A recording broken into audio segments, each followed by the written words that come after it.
Hey guys, what's going on? It's Alexander Williamson with The Secret History Living in Your Aquarium, and today is an episode of FISHTORY. I apologize for not getting the other episodes this week earlier. I was finishing up a coloring book for kids in this very area we're going to be talking about in today's episode, and that is the far western Amazon regions. On the Brazilian and Peruvian, Bolivian borders in the far northwestern Amazon. So this is a really far-flung region of the Amazon, and recently a British journalist and a Brazilian expert in the indigenous people of this region disappeared. And this region has become a major haven for drug trafficking and environmental crimes because of increasing lawlessness and basically the absence of the state or any law enforcement of any sort. So the Juvari Valley is where veteran correspondent Dom Phillips, who was very respected for his reporting on the indigenous people of South America and illegal poaching, illegal mining, and cattle ranching, all very important issues to fish keeping communities around the world. It could impact the very existence of many of our favorite species, as well as it is crucial to the lives of all the people that live in the region. But on June 5th, these two guys, they disappeared in one of the most remote places on Earth. So this vast expanse of jungle in northwestern Brazil, it's right on the Peruvian and Colombian borders. And Phillips was 57 and Pereira was 41. He was the Brazilian local. And they were last seen boating up the Itiquia River just outside the Juvari Valley Indigenous Reservation. And that territory is bigger than the country of Austria, but is estimated to be home to around 6,300 indigenous people, including 19 tribes that are considered uncontacted by the developed or Western world. And this region has been suffering massively the last decade due to criminal activity. They've blamed it on drug gangs and links to illegal crime, but really the most flourishing crime seems to be illegal fishing, so poaching of large fish and the native fish resources that are there, they bring into the markets in the cities and catch the much older, more vulnerable species like arapaima and other ones that are farmed now in other regions. They still go out and catch them and get wild caught, and also get a higher price oftentimes for some of the exotic species they bring in, as well as the pet trade, unfortunately. So something that the Brazilian expert Pereira had long fought was these same groups that organized this, and he had been threatened with death threats in just the week prior to when he disappeared. So investigators from the Brazilian government have found their belongings, and as of yesterday, unfortunately, they found human remains, which they believe are the two suspects that disappeared.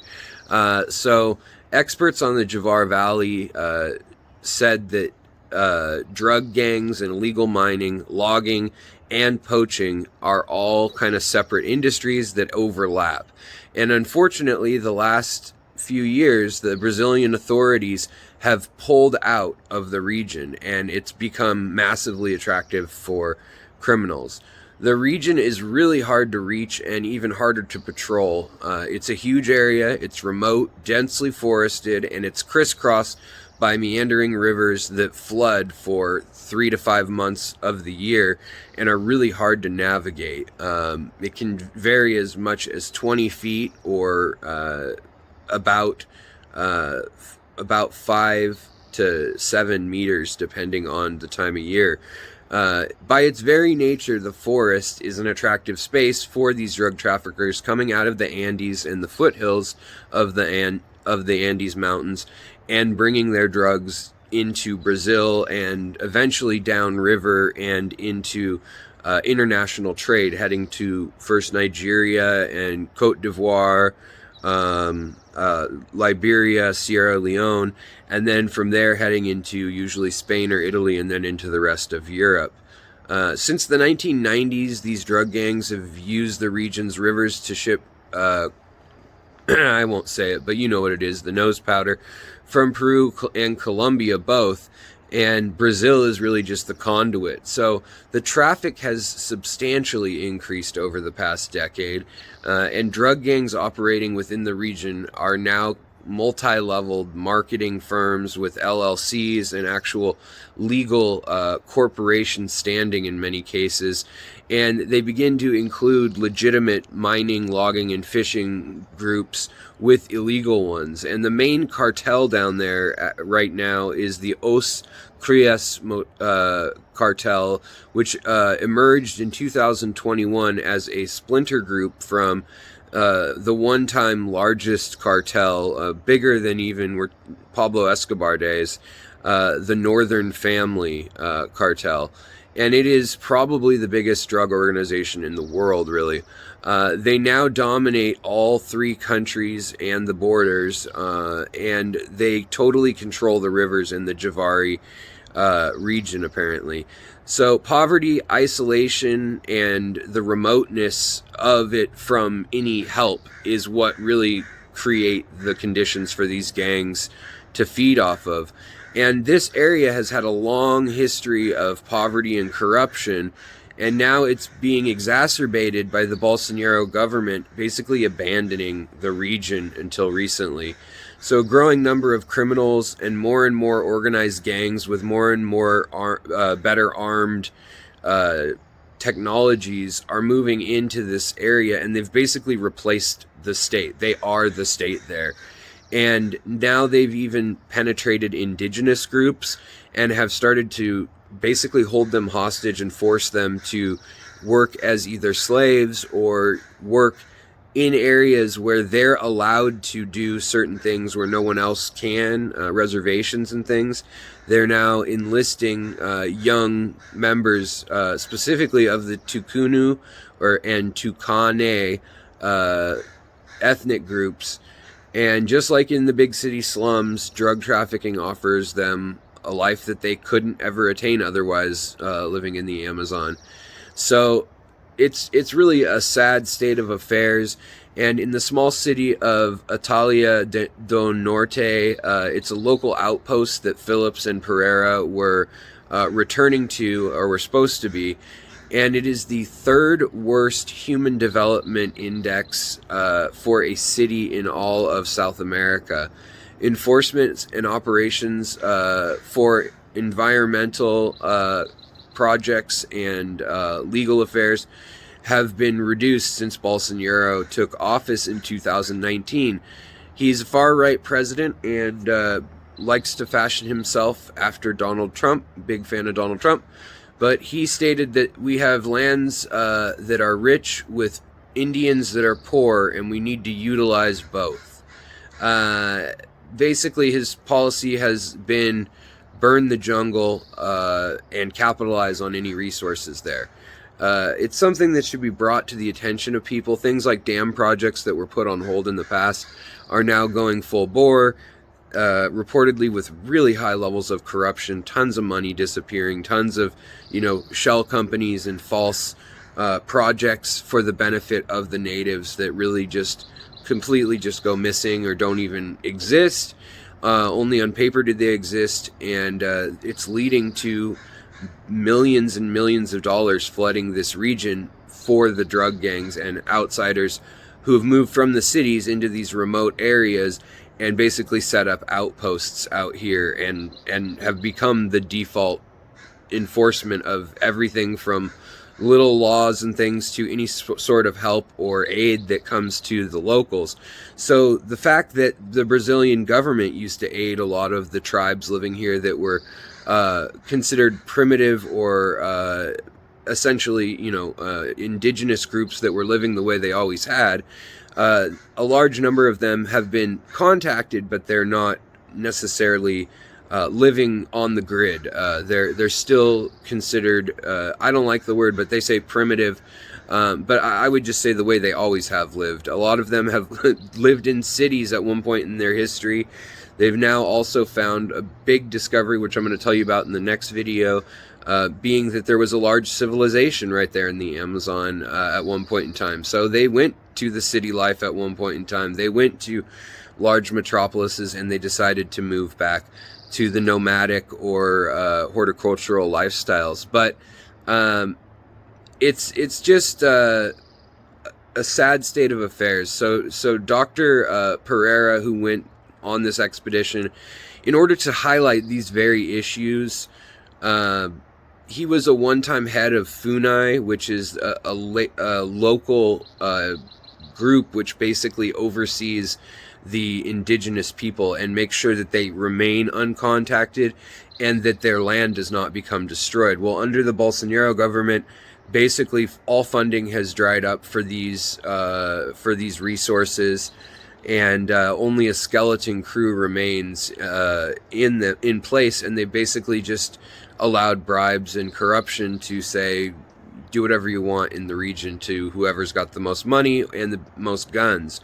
So the guy who was helping him show off this region was the head of FUNAI, as I said, from 2006 to 2009. And so he had been targeted in several shootings, and actually other employees of FUNAI have also been murdered.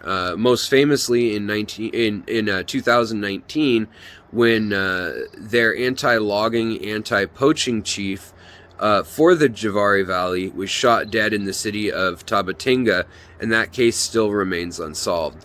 So I know this is a bit of a long video, but this is just kind of an interesting moment when Western media is highlighting because someone got killed, one Westerner gets killed, but it's bringing up other news that's gone unnoticed by the Western world and media, such as there was a slaughter of 132 indigenous people, including women and children.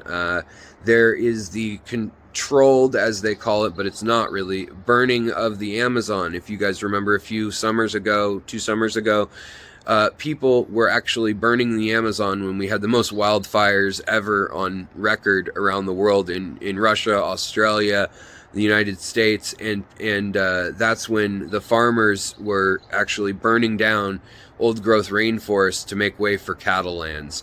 And this obviously depletes the rivers, causes silt and sediment and charcoal to fall into the rivers, strips them of their nutrients in the normal life cycle and processes that go on there. And the fact that these people are killing these indigenous people, a lot of them who have been protected for so long by the Brazilian government, the new leadership, Bolsonaro down there, he really is a big-time capitalist and believes that money should vote for everything. Whoever has it, however they get it, basically, should get to decide what goes on, and that they need to develop the mining in those regions, even though they were promised to be protected.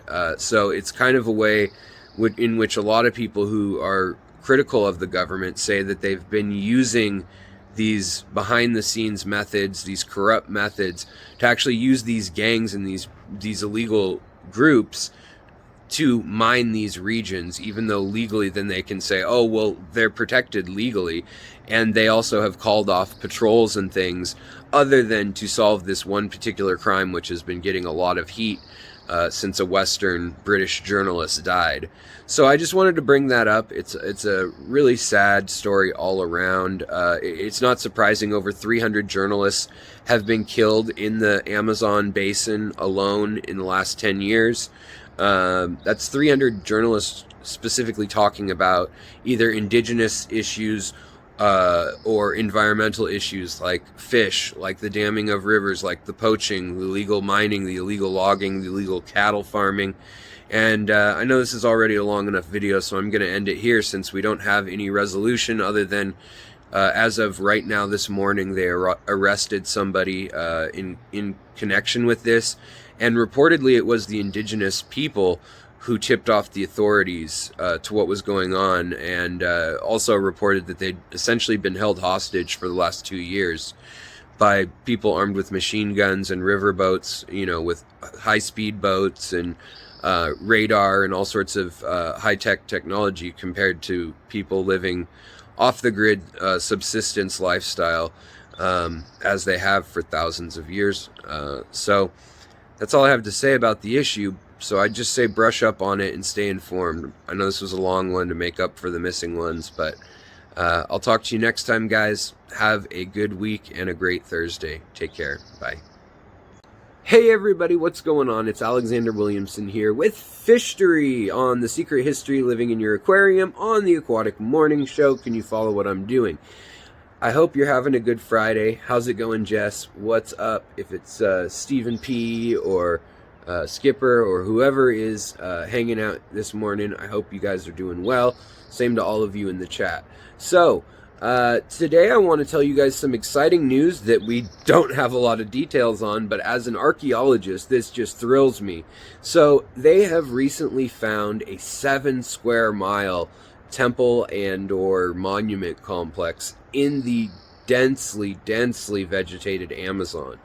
And for a long time, there have been rumors that there was a city of gold, El Dorado, existing in the Amazon. And if it's anything like the Peruvian stories from the conquistadors, when they got to Machu Picchu or Lima, both places, they found rooms completely coated in gold and statues made of gold and tools made of gold. I mean, literally, they had, I think it was like 20 ships of gold and silver. So much so that when they brought it back to Europe, it actually crashed the economy. They had one of the biggest depressions they've had because they totally devalued the currency by bringing so much gold and silver right into, they flooded the economy with it in Europe. Pretty crazy.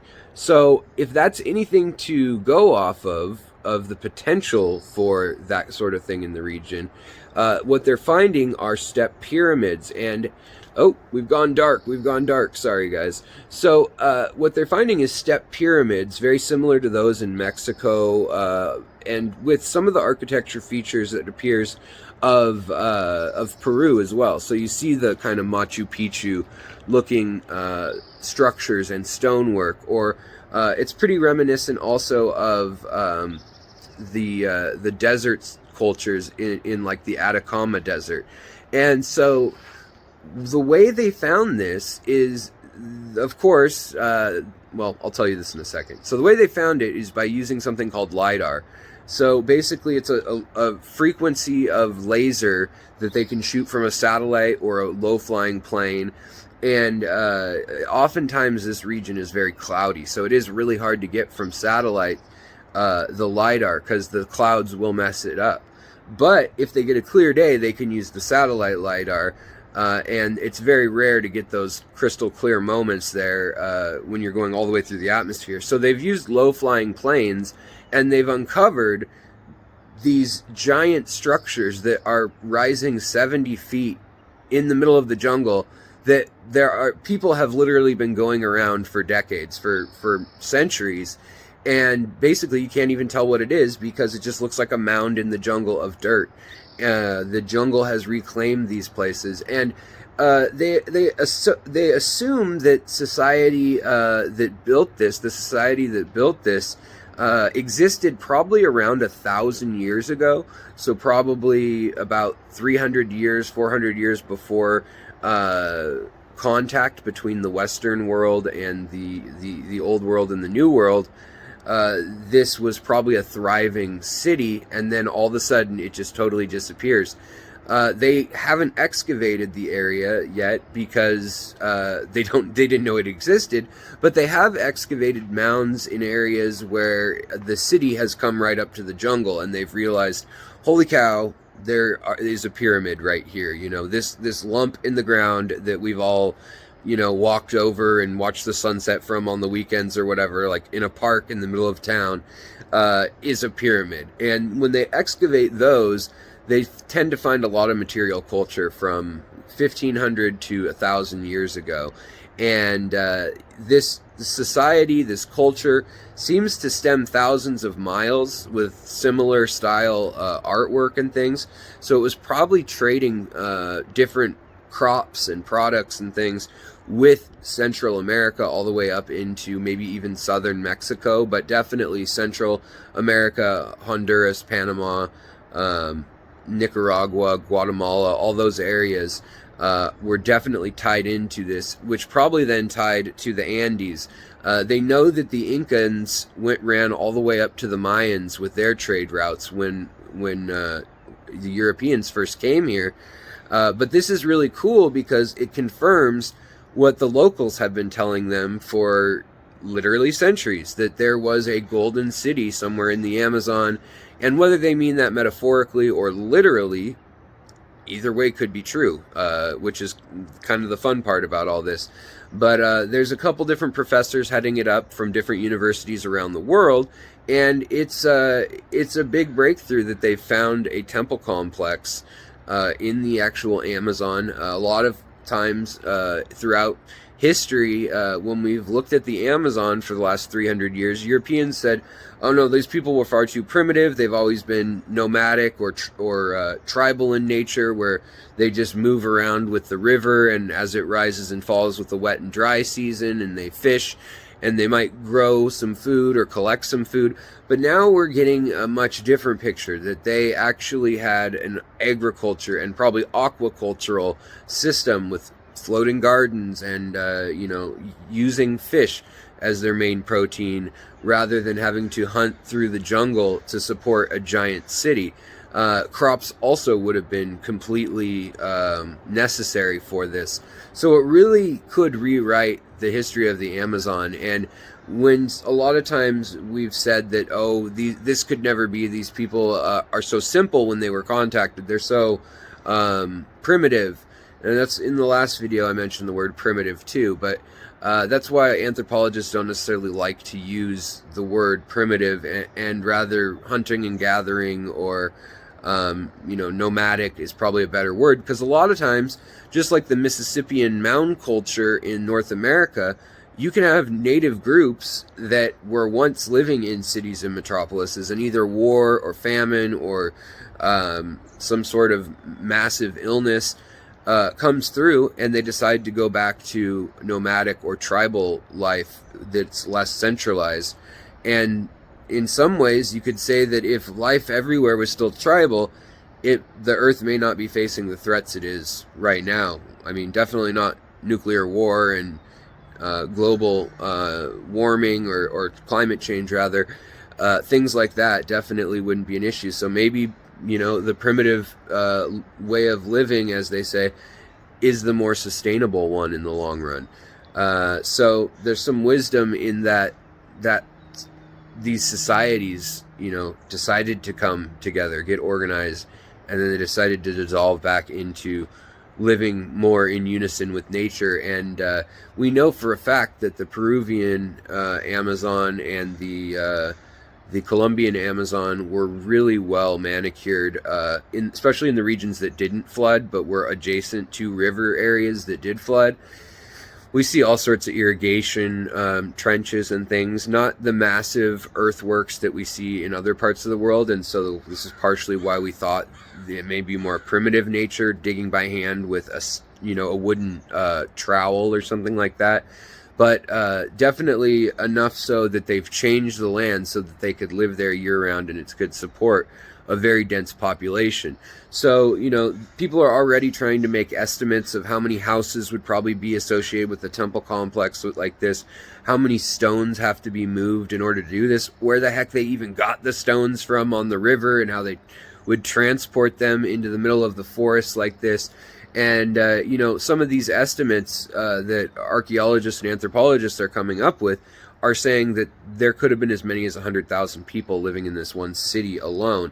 Now, they're still debating on what to name it, but more info will be coming out soon, and they're really trying not to publicize where this is, because they don't want treasure hunters going there trying to dig everything up and ruin the evidence that scientists will have to be able to chronicle just what was there. And this LiDAR technology has uncovered things under the sands of the Sahara, things off the coast, down in the water and in the oceans, all sorts of amazing stuff. So there's no telling, as we even fine-tune that technology more and are able to get through all the foliage of these rainforests to see what exactly is under there. And then beyond that, now we have technology where we're able to actually penetrate into the ground and see shapes and densities of what's underneath that. So once they send a team to the ground, then they can say, oh, this is stone, or this is metal, or this is wood, or whatever it may be. This is just earth. And figure out what's going on. But we know for a fact that the Atacama Desert, that the Peruvian Andes, and that a lot of the South American continent had been well colonized and controlled by the indigenous people before contact. And now we've even seen that the Yanomamo tribe of the Amazon, this is some kind of more breaking news, but they've actually confirmed Chinese and Japanese as well as Polynesian DNA in this one tribe, which is interesting. They just haven't tested a lot, like all the tribes, but they tested this one remote tribe that they thought would probably have pretty consistent DNA of one group. They'd been isolated a while, and they turned up this DNA probably from shipwrecked sailors at some point in the past. It was a very small amount, but nevertheless a very positive signature for the amount of this genetic material, DNA, from the East, which is really interesting. So who knows what technology they could have had. It could have started a small renaissance for all we know, if they were able to communicate with, Chinese technology 2,000 years ago. And there's a lot of parallels that people have made in the past. Probably nothing sustained or long-term in contact, but you look at things like the temples, and obviously it's the easiest shape to build, but you even look at dragons and snakes and some of the iconography of the indigenous South American and Central American people, and people have seen a lot of similarities. So I'll let you guys decide on those details, and let you guys search out this secret city that they basically just uncovered. There is info on where it is. I just don't want to be putting it out there if they said in the article that they weren't going to post a map. But it's out there if you're that curious about it. So I hope everybody has a great day. I know this is another long one, but I wanted to make up for the fact that we missed the first 2 of the week. So take care, have a great weekend, and I'm going to be speaking down in Eugene. If you guys happen to be in the area of the Willamette Valley, I'll be at the Willamette Valley Fish Society Fish Club, speaking 1 o'clock on Saturday, and I'll be hanging out with Kenny E and hopefully Danny. So I'll be down there. Hopefully I'll see some of you. Talk to you guys later. Bye.